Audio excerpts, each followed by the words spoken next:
Day 353 of Vladimir Putin's war.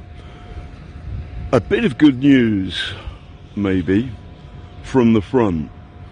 It looks as though the Russian offensive is happening, and yesterday I believe the Ukrainian army posted their highest estimate of Russian killed so far in the war, more than 1,000 soldiers, I believe.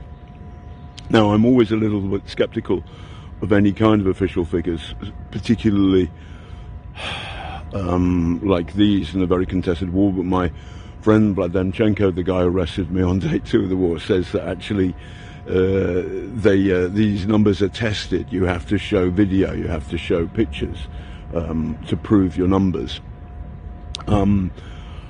But it looks as though what's happening is the Russians are using their new batch of draftees, their cannon fodder, to attack all along the front. And obviously this is causing the Ukrainians trouble, because in war, quantity is quality.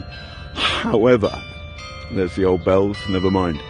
However, what it looks like is they're not doing combined operations, and there is a very clever military academic called Philip O'Brien, who's American, I believe, but he's in Scotland, who is always banging on about the importance in modern war of combined operations, which means that to really do well, what you've got to do is time your artillery and your infantry and your tanks and your planes all together.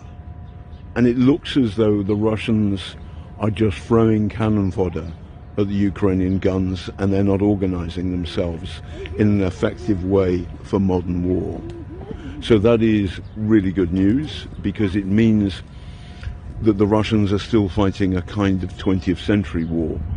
And so long as the Western kit arrives as quickly as possible, then the Ukrainians have a fighting chance.